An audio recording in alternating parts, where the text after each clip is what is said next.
Hey, welcome back to the Disney Plus Everyday Challenge. Today we have Hocus Pocus.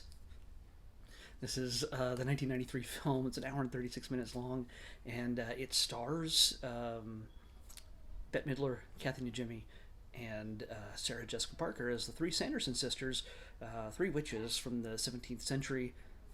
Yeah, 17th century that were banished, or, well, they were killed, sorry. They were strung up by the neck and killed for trying to steal the souls of children or the life force of children in order to make themselves young, or at least younger, and more slightly beautiful, uh, and to live forever.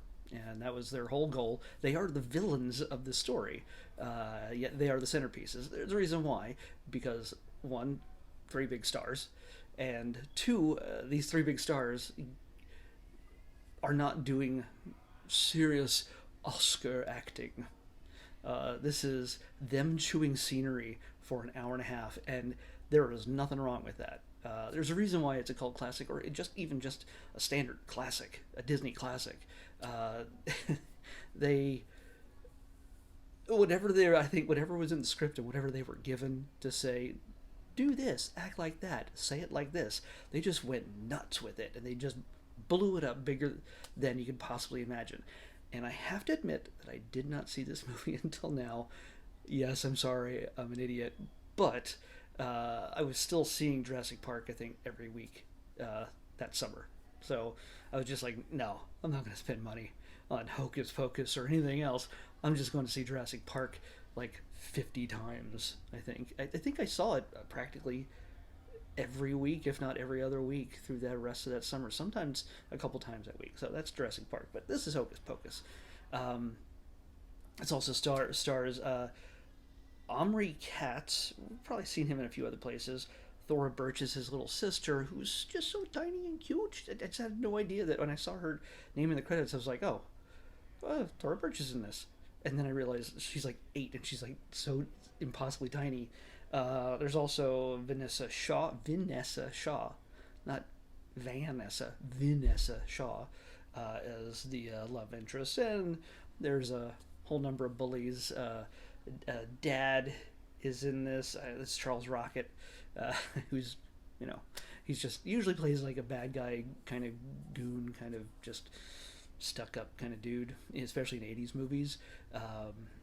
But he's just dad in this one, and so he's actually a decent guy.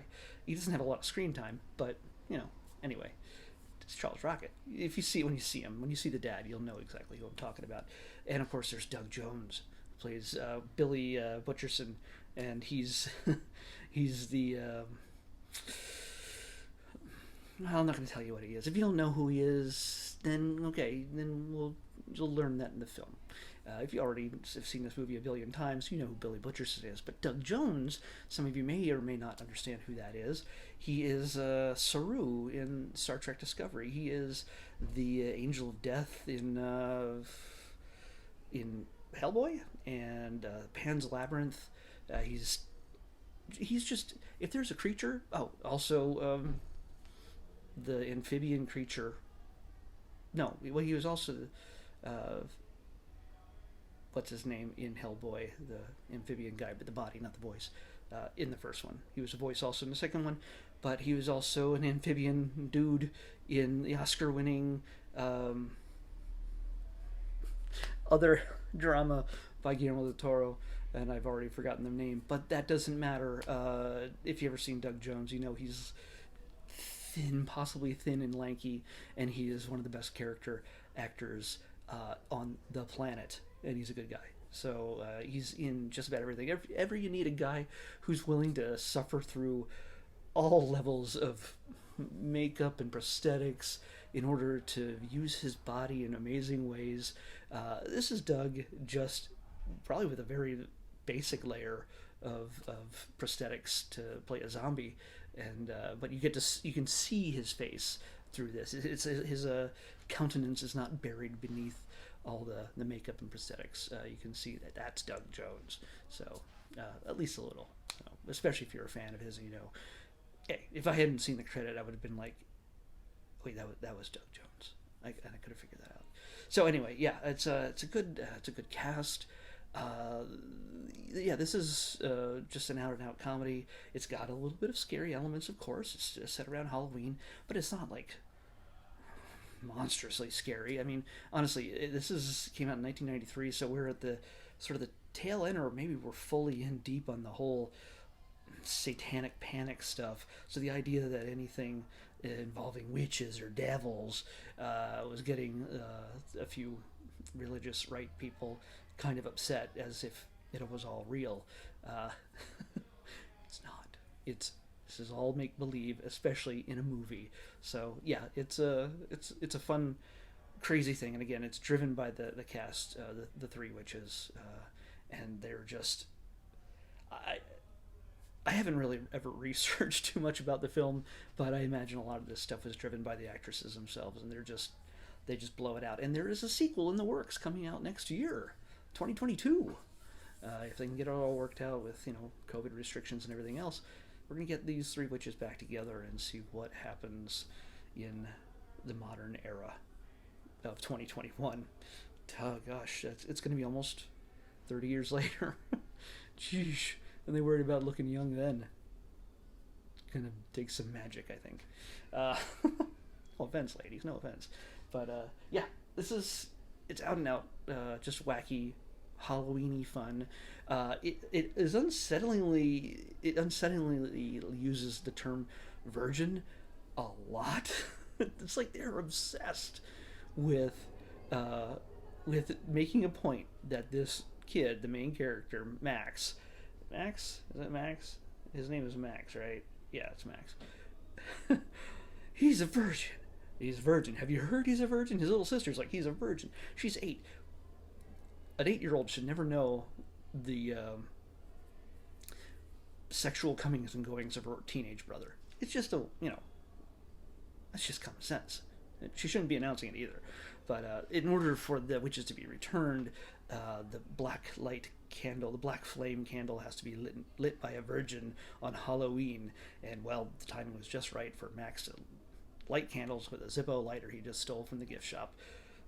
The witches' house had been turned into a museum in Salem, where this all takes place, and their legend lived on through the fact that they were witches that were killed by the townspeople at the time. Well, that legend lived on in many stories, and of course nobody believed it was real, that they were really witches or anything else. But people like to hold on to their fun little history, little magical history, and it makes for a more wild and wacky Halloween. So yeah, what it ends up is our heroes in a very it's Max, Allison, and Danny. Danny is Thora Birch. The three of them are basically trying to stop the witches from getting Danny, because she's young and she's has the most life force to suck up out of her to make them young, and also to protect the town and the other kids, and save themselves. Oh, and there's also a talking cat. I won't tell you how that works into the story, but it's actually an effect that works all right. I think it's partially practical. Some of it's CGI, but it's like early CGI. If it is at all, it's a pretty decent effect with between a real cat and some practical puppetry. I think. I think it looked good enough to be that. So, don't know. I'm sure, again, you experts out there probably would know a whole lot more than I do. Maybe I'll brush up on it in the months and years to come. Maybe I won't. I don't know. But I did enjoy it, and it seems like the kind of movie I understand why people obsess over it a lot. There's a few musical numbers here and there. I think some high schools have actually put on this as a play or a musical over the years. I think a friend of mine, her daughters had done Hocus Pocus one year, I think. I'm not sure. But yeah, this lends itself to lots of big acting and a few musical numbers along the way. So yeah, I highly recommend this. I know I waited too long to watch it, but I had my reasons. Jurassic Park. I just forgot about it. But yeah, so brush up on this in Disney Plus before 2022, especially when we're going to get Hocus Pocus 2. And there's going to be probably a whole lot of stuff coming out about the original and the new one coming out in about a year or so to really ramp things up. I imagine if they're smart, they'll release it around Halloween 2022. It just makes sense, and will hopefully be fully into theaters back by then. If not, put it on Disney Plus. We'll watch it there, no doubt. So let's pick tomorrow's episode.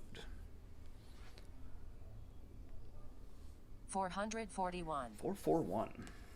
What's 441? No, 411. 441 is what we're looking for. 441. Ooh. Oh no. Okay. 441. We're back in documentary territory. I don't know what this is.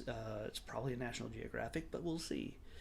We never seem to know. Sometimes there's these old-timey 1950s era Disney documentary specials about things, but this one is called Secrets of Life.